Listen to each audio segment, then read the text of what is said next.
I'm Zibby Owens, and you're listening to the Webby-nominated podcast, Moms Don't Have Time to Read Books. Please also check out my other podcast, Kids Do Have Time to Read Books. I'm on Instagram at Zibby Owens and at Moms Don't Have Time to Read Books and at Kids Do Have Time to Read. So please follow me. And if at any time you have suggestions, my email is zibby@zibbyowens.com. Thanks for listening. Thanks so much to my latest sponsor, the Mermaid Pillow Company, mermaidpillowco.com. They make these amazing pillows with sequins on the back and positive messages on the front, and they now even make custom pillows and blankets. It's an amazing company, and if you enter the code ZIBBY, Z-I-B-B-Y, you will get 10% off, which is super cool. So please check them out, mermaidpillowco.com. I'm excited to be talking to Catherine Price today over the phone. She is the author of, funny enough, How to Break Up with Your Phone, which is being published in 26 countries and translated into 18 languages. An award-winning writer and science journalist, Catherine's work has appeared in the New York Times, the LA Times, the Washington Post, the Oprah Magazine, and many other publications. She's appeared on The Today Show and other impressive outlets. Her previous books are Vitamania, How Vitamins Revolutionize the Way We Think About Food, 101 Places Not to See Before You Die, Mindfulness, a Journal, and The Big Sur Bakery Cookbook. A graduate of Yale University and UC Berkeley's Graduate School of Journalism, she currently lives with her family in Philadelphia. So welcome, Catherine. Thanks so much for coming on Moms Don't Have Time to Read Books. Thank you so much for having me. And Catherine, this is like the craziest because you're the first person who I heard about your book and then realized that we had gone to high school together. Well, it was very funny when I heard about it as Zibby. I was like, I know a Zibby. I wonder how many there are. Then I saw a picture and was like, oh my God. I know. I do indeed. I know. It's like, I know her. That's amazing. Anyway, so exciting to hear of all the things that you've accomplished in your life since we went to high school together. And it's so funny, too, how if you don't see someone's picture, you might not recognize them from just their name. So anyway. Right, exactly. So can you please tell listeners what How to Break Up with Your Phone is about and what inspired you to write it? Yes. So breaking up with your phone does not mean dumping your phone. I always like to clarify that right from the get-go because otherwise people tend to freak out and say, oh my God, I could never do that. And basically it's the same thing with a human relationship. If you break up with someone, you're not saying you're never going to date a human being again. You're just saying there's something that wasn't working in that relationship for you. And hopefully you are on the lookout for a new relationship that's healthy and that feels right for you. So that's what we're aiming for here, is a healthy relationship that you feel in control of. And what inspired me to write the book, I mean, a couple of things. I'm a science journalist, and I tend to try to turn my own personal issues into professional projects because Perfect. Why not? and about over 4 years ago, I'd had a baby, and I was up with her one night, overtired and maybe a little bit like hallucinatory, because I basically saw this scene as it would appear to the outside world, which was that I was sitting with her in my lap and she was looking up at me and I was looking down at my phone. If one must know, I was scrolling through eBay for antique doorknobs. True story. Interesting. Yeah, we can discuss that. Okay. If you'd like, but anyway, I realized that's really not what I want my experience with her to be like, and it's certainly not how I want her to be experiencing her relationship with her mom. It's for her to be looking up at me and me to be looking down at my phone. And the science journalist in me also recognized that babies' their eyes are developed just so that they can see as far as their parent's face if you're holding them in their arms, as a way to actually foster emotional connection. So from an actual scientific evolutionary point, I also realized, I don't want this to be a habit that I get into where I'm not meeting her gaze and basically she's only able to look at my face. Right. So anyway, so I looked into all the material I could find about phones and technology. And at that point, it was 2015. There wasn't really that much out there. And what I did find was really concerning, but it didn't have any actionable stuff in it. There'd always be one page of tips and tricks. So I was left kind of feeling depressed and out of control and then powerless. So my hope was to write a book that would combine a look at the science in an easy to read, almost fun. I tried to make it fun format with an actual plan that people could use to begin to change their behaviors. And again, it's not about not using your phone. It's about a mindful relationship. You did make it fun. There are a number of things I really like about this book. One is that it is not that long. It's compact and small and feels manageable. We were just talking about friends who, it's how hard it is to find time to read, of course. And this book does not take that long to read. So that's amazing. And it's so that also was right? Is that a goal? Yes, I was trying to make it short because I realized that people, unfortunately for us writers, people don't really read books as much as they used to, in part because of our phones. And so I didn't want to have, a 250 or 300 page book that would make people feel burdened. I really wanted to give them something easy to read and easy to act on. Yeah.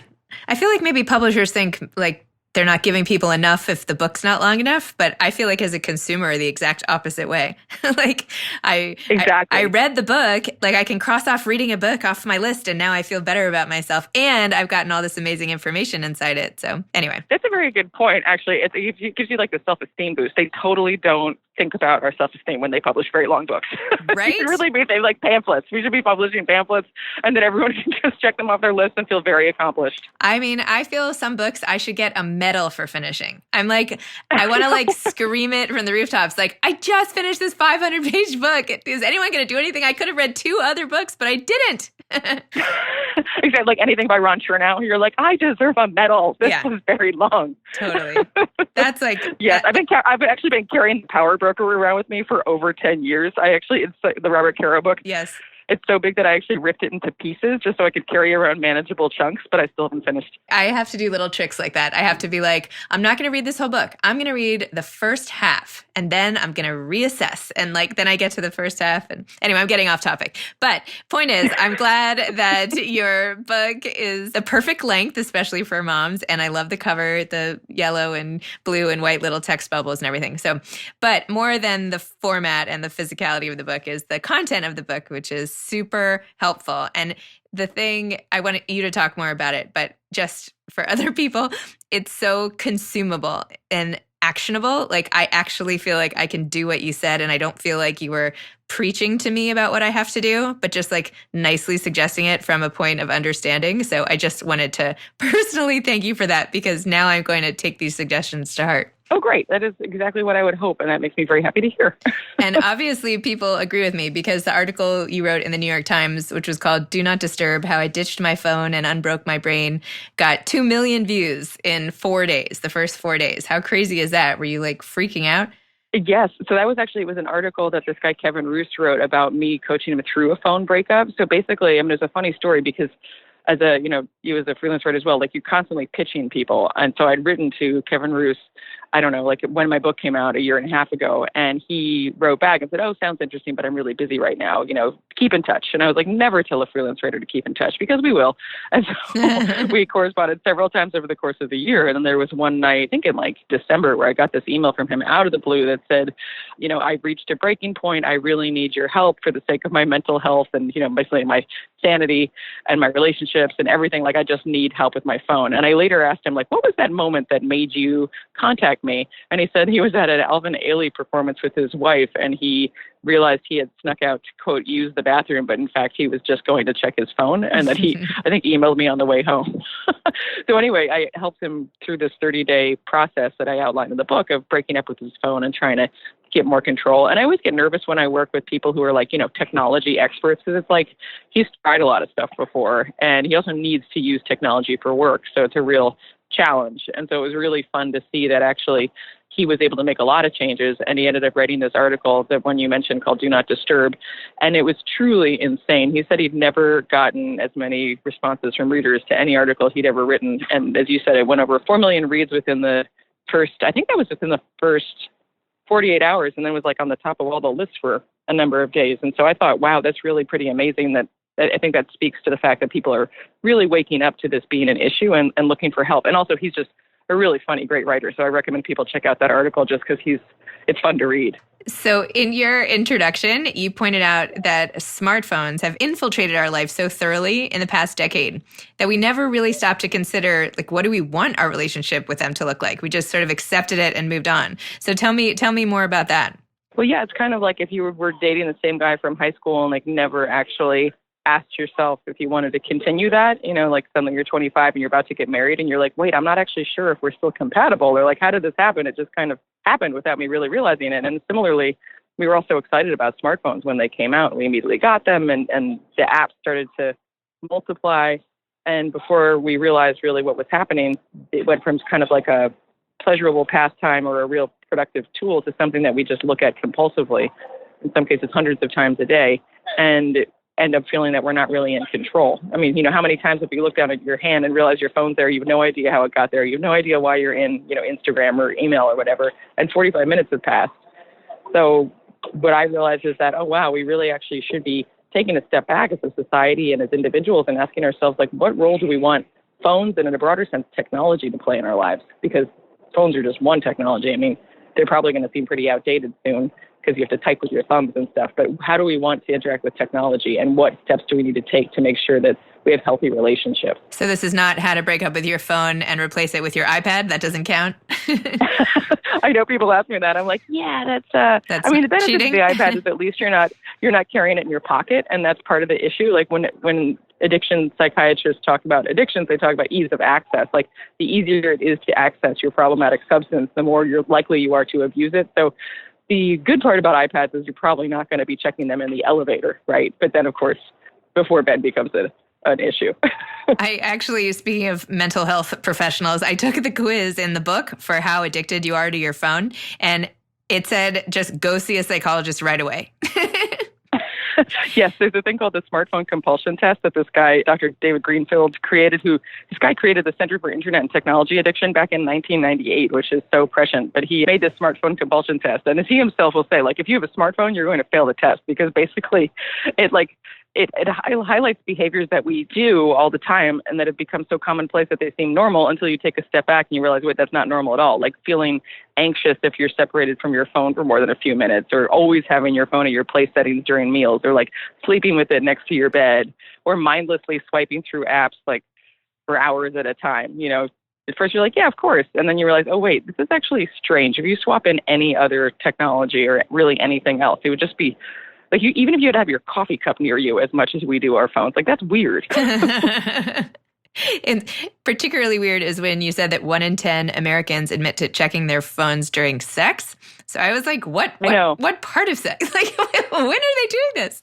I know. I don't know when exactly. I mean, not that I really want to know. I don't really want to know, but I did some interview, I remember, with like an Australian group, and they thought I was saying I had done that research. And I was like, no. They're like, tell me about this research that you did about Americans and sex and phones. I'm like, nope, not intruding upon people's bedrooms. But yeah, I mean, I think all of that just speaks to the fact that we're allowing them into very intimate moments where if you actually think about it, it's really weird. And sex is one where it actually does still seem weird, thankfully. But I mean, I've spoken to people who have told me about issues, one guy in particular, about like post-coital moments where his girlfriend caught him reaching for his phone, which was under her pillow, and then he had to play it off like he was stroking her hair. And she totally knew what he was up to and got very upset about it. Oh my goodness. Your concept in the book, by the way, of phubbing with a PH, PHUBBING, which is like phone snubbing someone else, is so perfect, because that's sort of what makes me take stock of my own habits, is when I feel sort of rejected by somebody because of their phone habits. So like if my husband is on his phone, I feel like offended, and he's like, you're on your phone all the time. And it somehow feels bad being on the other side. And even my mother, who's like in her 70s, when I see her and we're like taking the kids to somewhere and she's on her phone, I'm like, what? I don't know. It feels so personal. So I feel like I at least try to remember how I must be making other people feel if that's the way I feel. Like, do you have that sensitivity too? Yes. Yeah. I don't know who came up with the term phubbing, but yeah, it's short for phone snubbing. And I think one way to really take stock of your own phone relationship and kind of, like, I think we all just need little wake-up calls or jolts. Like the experience I had that I described with my daughter that night, that for me was a real wake-up call where I was like, wait, something about this is weird. And similarly, I often encourage people to just spend a day trying not to phub anybody and noticing when that happens with other people. And just doing that for a day, just observing, can be very illuminating, because you'll start to notice how often either you're tempted to pull out your phone in the middle of a conversation, or someone does it to you, or if you look around the world around you and you notice, tables of people where they're not really engaging with each other, they're all on their respective phones, you start to realize, like, oh, this is kind of strange. And again, with any other technology or anything else, it would be undeniably rude. Like if someone had a book that they were carrying around and you're in the middle of the conversation and they just were like, and pulled out their book and just like read half the page, acting like they're listening to you, and then put their book down, you'd be like, what did you just do? That was really weird and rude. But we do that all the time with our phones. And I would like to suggest that is very rude and also I mean, it is true. It is reducing the perceived quality of our interactions and getting in the way of relationships. I mean, sometimes I feel like a couples counselor because people are real. This is a real, I don't know, I try to make light of it, but this is a real issue that's affecting people's relationships and brains, frankly, and our experience of our own lives. So I think that anything we can do to raise our own awareness and raise other people's awareness of this is very worthwhile.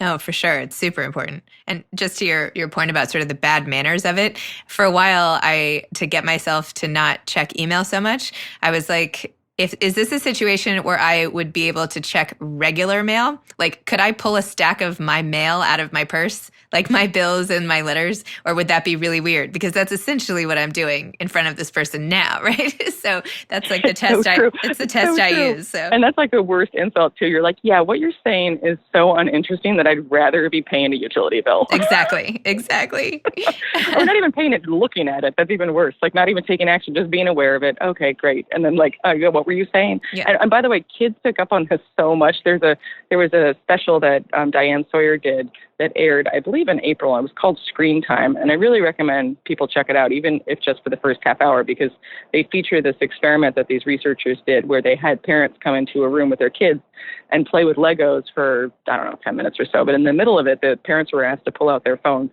and just interact with the phones for 2 minutes and just ignore basically do what we do all the time. And then they had cameras in the room showing the children's reaction. And I think that the producers must have deliberately, it's a segment in the piece that goes on longer than it would need to just make a point. And I think it was really to drive the point home because you watch how the kids respond and it's just so poignant. And I don't mean obviously we have to check our phones sometimes. I'm not parent shaming, but I think that it's really interesting and painful to watch because you see these kids completely, their entire physical being changes as soon as the parent reaches for the phone. They become disinterested in the toys, or they'll try to make these repeated pleas for the parent's attention. One little girl just sits in a chair and folds her hands in her lap and waits. It's really hard to watch. And at the end, they interview some of the people who were in the experiment, and they said, having watched those videos, I'm definitely going to change my habits because I had no idea that it was having this impact on my kids. So anyway, it's pretty powerful that I would recommend people watch. Again, not to make yourself feel bad about yourself, but just as a really useful reminder that the way we use our phones affects other people in our lives, and particularly our children, and they don't always have the means or ability to speak up for themselves about it. Oh, thank you for that little dose of guilt. I know you didn't mean it that way, but you're absolutely right. I mean, you're right. You're right. So the good news is we all buy the whole concept that we are too addicted to our phones. And honestly, the screen time alerts now that automatically come up with how much time you're spending on your phone, for me at least, are enough to be like, oh my gosh, 4 hours? Are you kidding? I could read a book a day at that rate. So you have this 30-day plan to cure ourselves or at least manage our addictions. What do you think are the most important steps in that? Well, I think one of the most important is to not beat ourselves up over it. What's done is done, right? You can't change what you did in the past. And then also, the phones and apps are deliberately designed to be very difficult to have healthy relationships with because that's how they make money. So Instagram is making money when you scroll through it for two reasons. First, it's an advertising-based app, so they get to show you sponsored posts. And then also they collect all sorts of data about you that they then can use to create really targeted audiences to show those ads to. And it's not just what you do on Instagram, what you look at or what you like. It's how long you linger on each picture. In many cases, Facebook, which owns Instagram, they follow you around the web. So they've got cookies on all these websites, anywhere where there's a Facebook like button, so that they know the steps that you took before you did something else. So they know that you looked at this site and that site and that site, and then you bought this thing. So anyway, I say that as a way to just make people recognize that we're all being manipulated by people whose entire purpose is to steal our time and attention from us. So we should not feel bad about the fact that it is hard for us to control ourselves on the devices. And I would argue we also should be pretty angry, frankly, at those apps for taking what could be a truly pleasurable, useful, and enjoyable experience and then adding this potential dark side where it's interfering with our interactions with our kids. So that's kind of a preamble. I think one of the most important things to do to start with is just to become more aware of your own habits. So you can't change a habit if you don't even realize you have the habit. So if you don't realize that you are pulling your phone out anytime there's a spare moment, then there's no way that you're going to change any of that. In the case of that New York Times reporter, he realized that he would pull out his phone in the 3 or 4 seconds it would take for his credit card to process when he went downstairs to buy a snack. And he's like, what am I possibly doing during those 3 or 4 seconds? Nothing. But why am I doing it? So just noticing that he was doing it then gives him a chance to ask himself, do I want to be engaging in that habit? So the first thing I really recommend people do is like try to start catching yourself when you reach for your phone on autopilot, and don't judge it, just notice it. And one thing you can do to make that easier is put a rubber band around your phone. So when you reach for your phone and feel the rubber band and you're like, why is that there? You can actually say, oh, it's because I was supposed to notice that I just did that. And another thing is you can change your lock screen image. So I made these lock screen images people can download at phonebreakup.com.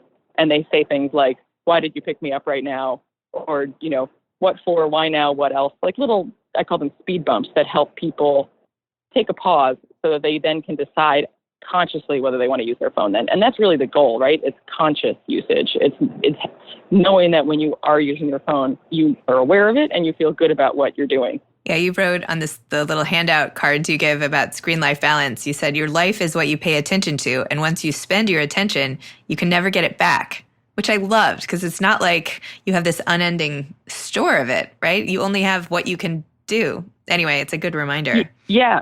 Well, I like to think about it like it's a budget, just in the same way that you have a budget for money and you know that your finances are finite, right? Like our attention is also finite. Excuse me, we can only pay attention to one thing at a time. So if you think about your day's attention, 24 hours of attention, and you know, one of the other first things I recommend people do is ask yourself, what do you want to pay attention to? Because if we don't decide that proactively, our devices and other people in our lives and other forces are going to make that decision for you. So if you decide, for example, you want to spend time and attention reading a book or playing with your kids or doing work, whatever it is, then since it's zero sum, by definition, you're going to have to take that attention away from something else, if that makes any sense. So I really recommend people thinking about their attention as kind of this pie chart and then figuring out what the big pieces are. And then you're going to recognize that then you cannot spend as much time, you know, mindlessly scrolling through Instagram if you want to also have the time to read a book, for example. So really thinking about it as a budget with limited resources can be helpful. And I also like your suggestion of doing what you call the digital Sabbath, where you take a set amount of time, maybe Saturdays or something, and just put the phones away and spend the time with your partner or your kids or something and just see how that goes. Yeah, this was something that my husband and I tried right at the beginning of this project. So once I had my little late night revelation, then I was talking to my husband about it. And we realized, yeah, we both have pretty mindless relationships with our phones, which was particularly ironic given that he and I have gone to like mindfulness, training courses. And I wrote a mindfulness journal, like really try to be aware of stuff. And so when we recognized that we wanted to work on our own habits, we thought, well, one idea we could start with is just to try to take 24 hours away from our devices. I mean, it shouldn't be that radical of an idea, but probably some people listening to this have already thought to themselves, I could never do that. Like, good for her, but I could never do that. and I've got suggestions for how you can do that. But anyway, what we did is turned our phones entirely off for 24 hours from Friday to Saturday.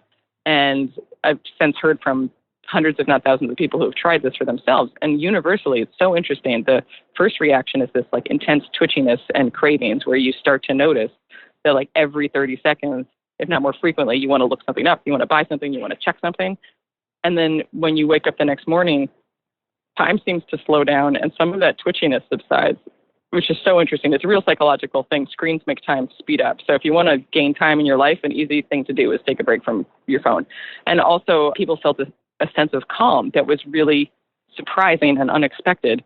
And I've since hypothesized that that's actually because when you're constantly tethered to your phone and checking notifications and getting interrupted, it's actually increasing our stress levels. So when you truly in the form of increased levels of stress hormones like cortisol, and when you take that constant stimulation away, it actually does change us physiologically in a way that feels really pleasant. So what I've experienced myself and heard from a lot of other people too is that what starts out as this totally like anxiety producing or provoking idea ends up being an experiment that people want to continue. And in some cases, they don't even want to turn their phone back on after the 24 hours. But anyway, I often recommend it as a way to kind of jumpstart if you really want to like dive in and get started, especially if there's someone in your life who's resistant. Say, oh yeah, I heard this crazy woman talking on the podcast. And she suggested we take a 24-hour break because it's only 24 hours. Like, let's just do that and notice what happens. And it might provoke a fight. I don't know. I mean, there might be pretty dramatic like results, but that's all really interesting input that you can then talk about. Or, why was it so hard for everybody to do that? Or now that we have taken a break, again, like I always like to emphasize that you should find positive things to fill the time with, because you want to make sure you've got plans. Otherwise, you're going to all end up sitting around kind of being like, what are we going to do with ourselves? But people end up having really nice experiences with their families or their partners and friends. So how can we take what we learned during those 24 hours and apply it to our normal lives as well? You know, what can we learn from this we can take going forward? Because it doesn't, my point is never that people should have a total abstinence from their phones, because I think that's completely unrealistic for 99.99% of people. It's really about just being more mindful about how and when we're using them. Totally. I mean, these are all, and I think that this also dovetails so well with finding more time to read, which is my whole thing, because, you know, reading, I think, has so many benefits, and yet it's so hard to fit in. If you could take some of the time away from the phone and devote it to reading, you know, that's it right there. I think that's what takes up so much. Not that's the only thing. There are 8 zillion things that take up mom's time, but I don't know. This is a big chunk of it. And, you know, if you can like go through your 30-day program and then like see how many books could you read while you're going through this detox plan. Well, and that was the crazy thing with the New York Times reporter. He read like 12 books. I mean, he also is an exceptional person, but like he read like 12 books in like 3 weeks or 4 weeks or whatever. So, I mean, yeah, several things about that. I think that reading is such a perfect example to use in this case. First of all, the average person is spending 4 hours a day on their phone. And, you know, a lot of that is in little chunks of time, like 5 minutes, but it adds up. If you do the math, that's 60 full days a year, which is a sixth of our time alive, which itself is existentially terrifying. But if you think about that amount of time, you could definitely read more books there. You know, it's about what we're actually prioritizing. And again, phones are designed to fill up our time unless we proactively create boundaries for ourselves. So one thing I would suggest to people is that if you know you want to read more, you need to get your phone out of your bedroom and get an alarm clock, right? So set up a consistent charging station that's not in your bedroom. If you're worried about missing a call, just turn the ringer on. I always forget it myself. It's like I have it on silent all the time. I forget it actually is a phone with a ringing function. If you turn that up at night, then you don't have to worry about missing an emergency call, right? Or you could set your do not disturb settings to just allow the people that you care about. But in any case, get it out of your bedroom, but then very importantly, put a book on your bedside table that you want to read. Because when you're trying to change a habit, you want to make it hard to engage in the habits that you want to change. And then as easy as possible to engage in the ones that you're trying to pick up. And in the case of reading, it's, an easy way to set up your environment. Like it's an easy one to help prime yourself to do more, because all you need to do is put that on your bedside table so that when you're going to bed and you instinctively reach for your phone, because it probably normally is there, and you encounter the book, you're like, oh, right, I said I wanted to read, and I have to get up out of my bed and walk out of the bedroom to get the phone, and I might as well just read the book. So that's a good way to start for people who want to experiment. Also, just carry a book around with you is another idea. And then also, in terms of why it's really important, our phones are definitely affecting our attention spans. So when you're on your phone, you're essentially flitting between multiple things very quickly, right? You're like going between apps, or even within an app, you're looking at multiple posts in social media or multiple emails, each of which takes your brain in a slightly different direction and has a different emotional tone to it. And that really is training our brains to be better at flitting quickly between things. And evolutionarily, that's actually what they prefer to do, because that little rustle in the leaves in your peripheral vision, which now we might call a distraction, that actually could indicate a threat, like a physical threat to you. And one example I always use is I was actually mugged while I was on my phone. I actually wasn't even looking at it. I was talking to my husband, but I was distracted from my surroundings, didn't see a guy walking towards me with a gun. I got mugged for it. What? So, yeah, which is, an extreme example. But my point being that our brains are actually designed to be more primed to distractions. So it's truly amazing that we are able to read. So everyone listening, give ourselves a pat on the back. It's crazy that we're able to concentrate on one thing at a time, ignore everything else in our environment, and then make sense out of symbols on a page. That's crazy. So our brains don't really want to do that. And when you're on your phone and you're flitting between all these things, you're essentially undoing all this hard work that you put in over the course of your life to make you yourself able to do that. So if you feel like you haven't read a book in a long time, you feel like you can't even read more than a page without getting distracted, and you think it's your kids, it might partially be your kids and being a mom, but I can assure you that it is also partially because we're training our brains on our phones to be that way. And the good news is you actually can reverse that. It does take conscious effort. I always recommend people set a timer, not on their phone, and just read uninterrupted for that amount of time, just to show yourself, A, that it's bizarrely hard, and then B, that you can do it. And it doesn't take too long to build up the ability to do it again. But we do need to, it's like, getting in shape at the gym. It's much easier to get out of shape than it is to get in shape, especially if you had a personal trainer who's basically telling you to eat junk food on a couch.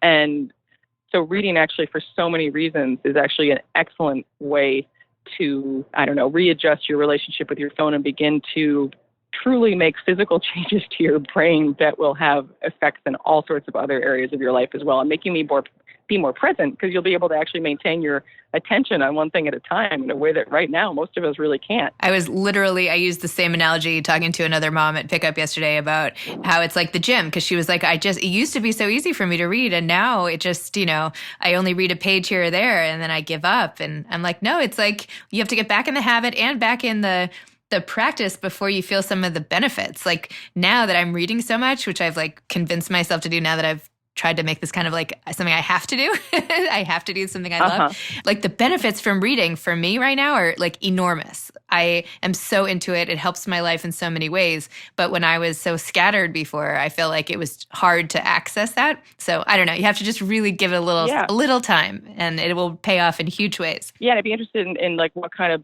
benefits have you found in unexpected areas of your life from picking up reading again? I feel like I am even more in tune with other people, right? Like the empathy quotient, which obviously it's just like part of myself. But now that I'm reading so much and I'm constantly in other people's heads, I'm just like primed to sort of not like peek into people's minds, but just like I just feel so connected to other people. That sounds ridiculous. But also I don't think it does. Just getting the peace for myself and the escape from my own crazy stuff in my own head, right? Like I'm like a pretty anxious person. And when I'm reading, it's the only time that I don't think about anything. I don't pick up my phone.